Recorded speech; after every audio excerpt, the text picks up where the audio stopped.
Okay, so dear students, I welcome you to session 2 of Business Ethics and Corporate Governance. So we'll continue with module 1, that is Introduction to Business Ethics. So in the last lecture, we had discussed about as to what is ethics, what is business ethics. So what is business ethics? We'll just do a fast recapitulation of this. Business ethics, it refers to, implementing the appropriate business policies and practices with regard to arguably controversial subjects. So over here, we deal with issues like discrimination, like bribery, insider trading, whistleblowing. These are some such things that have got to do with business ethics. So we discuss more of these type of issues when we talk about business ethics. So over here, we also understood that the law usually sets the tone for business ethics, and it provides a guideline that businesses can choose so as to gain the approval from the general public, right? And we also learned in the last, towards the end of the session, that ethics is something that can be differentiated from, legal activities, from the religious teachings, and from the culture. Right. So ethics is different from what law is, from what religion preaches, or what culture teaches us to do so. So what we'll be doing in today's session is the various topics we'll be covering are the relationship between law and ethics. How are these two terms different? How can you separate a legal activity from an ethical activity? The various ethical decisions at workplace, principles for personal ethics, motivation for being ethical, some ethical decisions, ethical dilemmas, and then importantly, why should businesses practice ethics basically? Why should they preach ethics in their own organizations? So to get you started off again, I'll be showing you a video related to how can you differentiate between a legal activity and an ethical activity, because we've already understood that law and ethics, they are two different things. So we were just discussing the relationship between law and ethics. So law, it is basically an expression of ethical beliefs of a society. Based on these beliefs only, the government, the judicial system, it creates laws. So law and ethics, they are not the same thing. The question is, if an act is legal, is it different from the question, is an act ethical? I hope by now everyone knows the answer. That yes, these are two different concepts. Legal is abiding by the law, ethical is doing something which is going to be valued by the society, which is going to be liked by the society, which everyone would approve of probably. So the law cannot codify all ethical requirements. Therefore an action might be unethical yet not necessarily illegal. For example, a very simple example I've quoted over here for you people: it might be unethical to lie to your family, something that your family wouldn't approve of, but but it is necessarily not something that is illegal. You wouldn't be punished by the police, or you wouldn't be punished by the court if they come to know out that you lied to your family. So over here we see that it is not necessarily illegal, but it is definitely unethical to lie to your family, right? Further, we see the relationship between law and ethics. Another example I have written is, similarly, just because an act is illegal, it does not mean it is immoral also. So over here, an example: Rosa Parks was acting illegally when she refused to give her seat on the bus to a white male.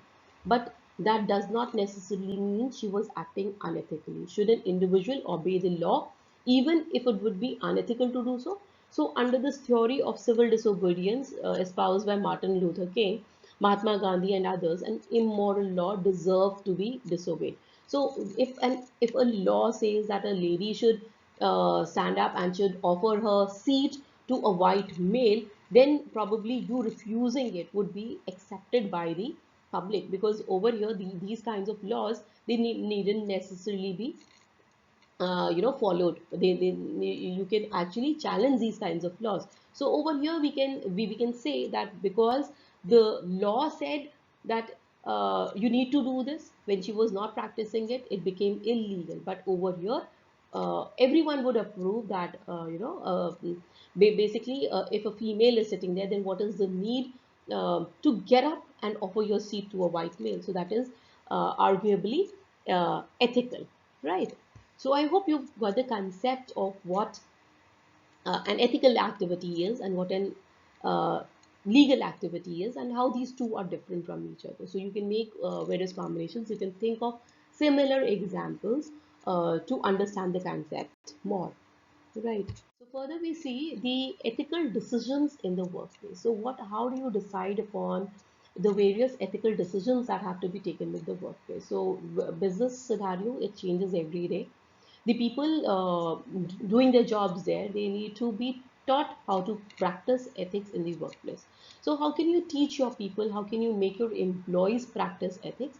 We need to talk about ethics regularly at the workplace. So it needs to be developed as a workplace culture in the first go.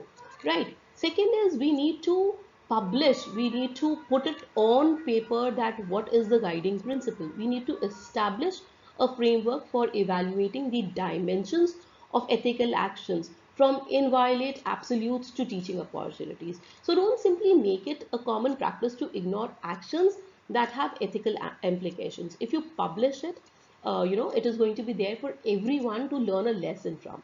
Then we need to select, train, and retain employees who behave ethically.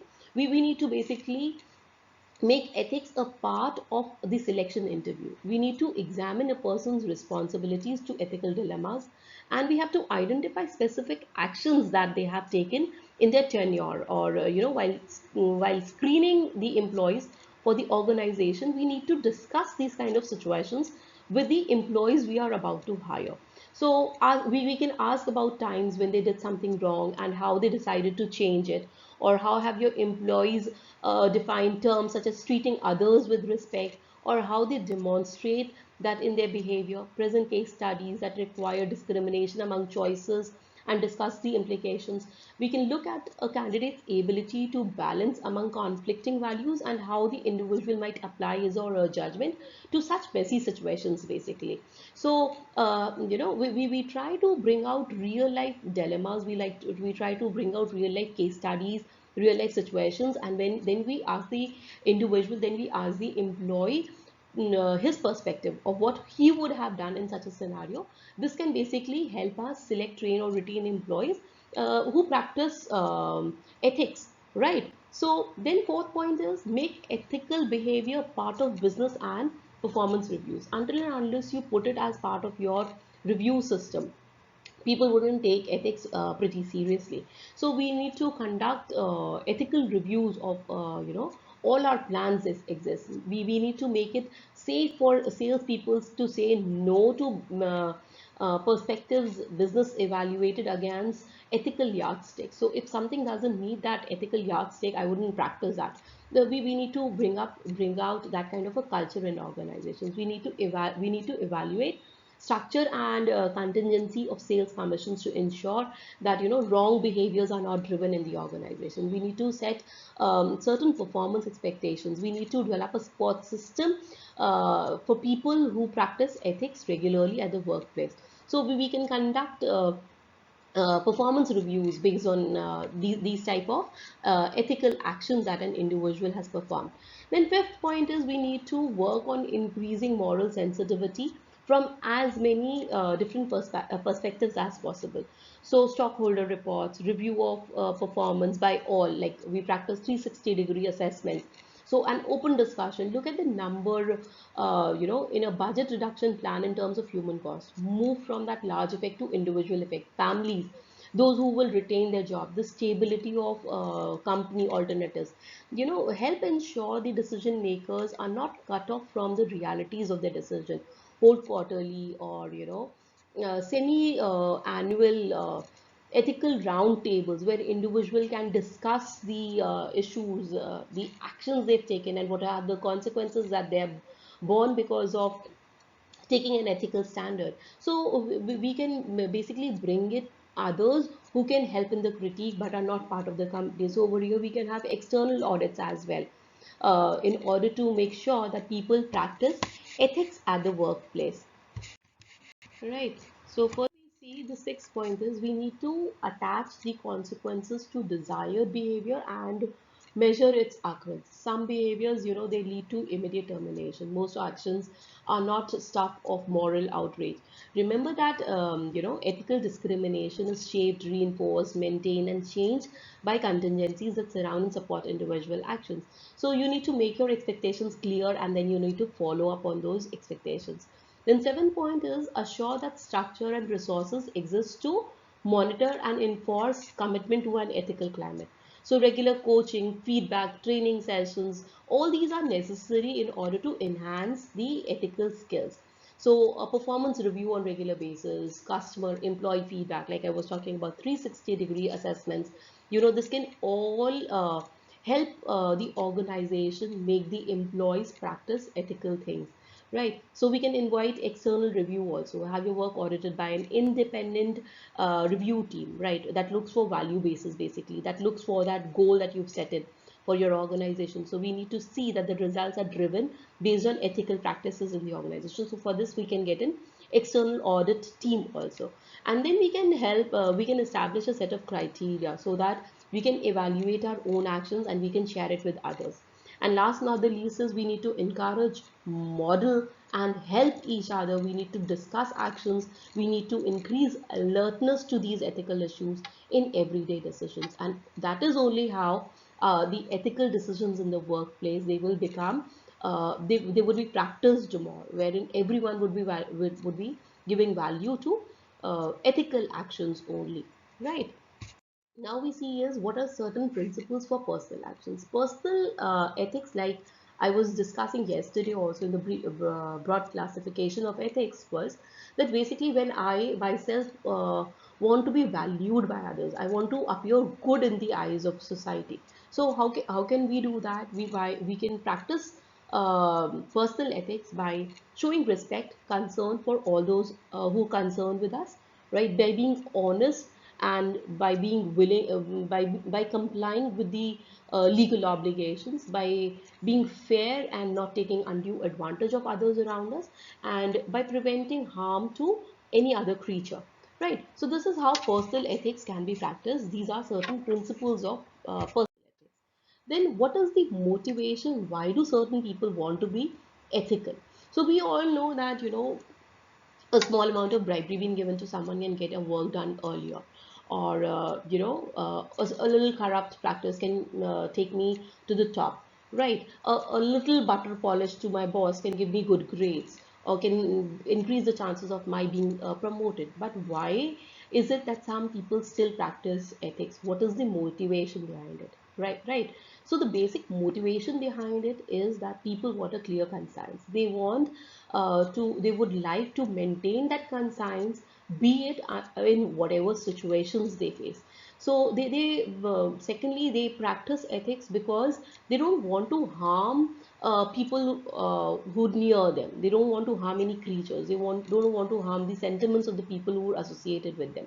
Then third is that they want to obey the law. They want to obey the law of the country they're serving in. And then, social and material well-being, it depends upon one's ethical behavior in the society. So that is why people, they practice ethics regularly, right? So this is the motivation for being ethical. Now, making an ethical decision, making how do you deal with an ethical situation? How do you make an ethical choice? Is first of all we need to look at the issue very carefully. Then we need to see who are the people who are going to be impacted because of a certain decision being taken in the organization.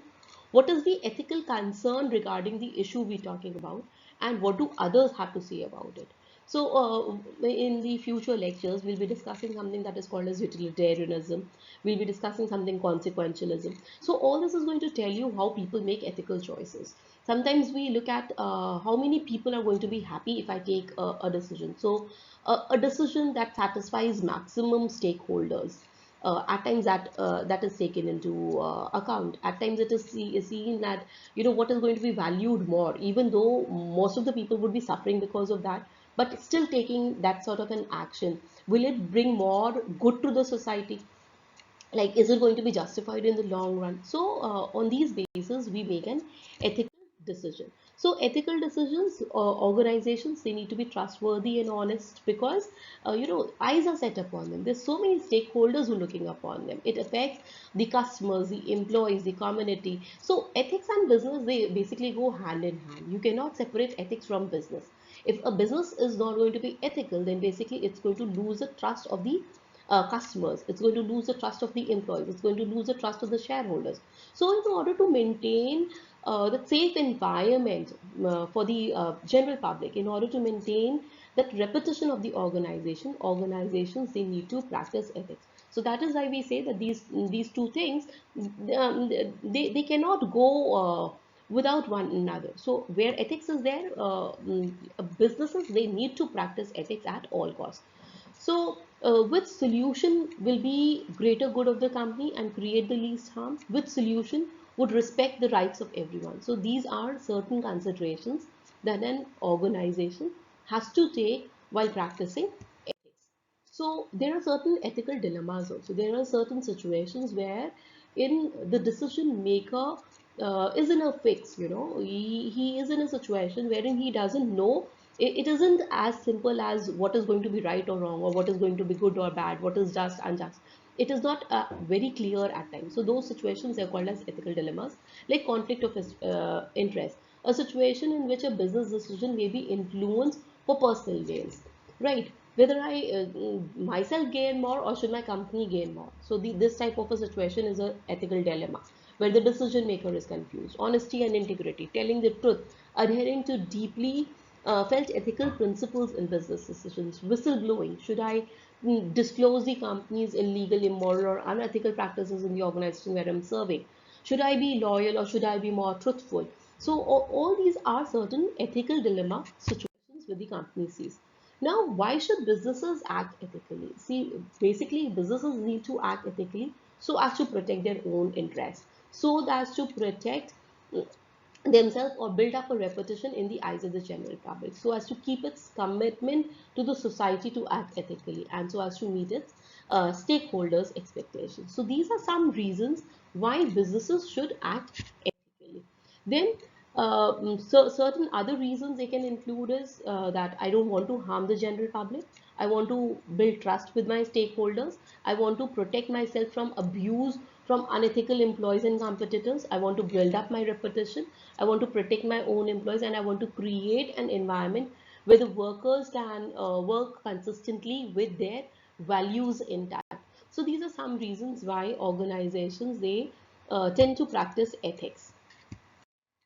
Right. So this ethical decision model has been given by Norman Vincent Peale and Kenneth Blanchard. Now, what do these suggestions say is, whenever making an ethical choice, whenever taking an ethical decision, think about it twice. Is your decision fair? Is it a win-win situation for all? Is your decision legal? If it is not legal, is it not ethical also, or is it ethical? So think about these questions whenever you have to make a choice in at your business, right? So this can help someone come out clean if you answer these questions. Right. So now the key takeaways from today's lecture are basically an ethical and an illegal thing. They're two different concepts. So it needn't be that if an act is legal, it has to be ethical also. So we've discussed enough examples over here. Then ethical decisions at the workplace, they need to be emphasized because there are a lot of benefits that a company gains if it practices ethics at its workplace, right? Then organization need an ethical framework to force systematic review of actions against a longer term perspective or a wider consideration of stakeholders who may be affected by the business actions, right? So these are some questions that I want you people to discuss after this. That is, what is the difference between a decision based on ethics and a decision based on law? Explain the difference between a decision based on ethics and religion. This is something we didn't discuss, but give it a thought. I hope you would be able to answer that. If you've understood what is ethics, how is it different from law, you would probably be able to answer how is ethics different from religion, right? So again, the book that I referred for this concept also was A.C. Fernando, Business Ethics and Corporate Governance. Other books that you can refer includes S.K. Bhatia, C.S.V. Murthy, and William H. Shaw. Right. Thank you so much.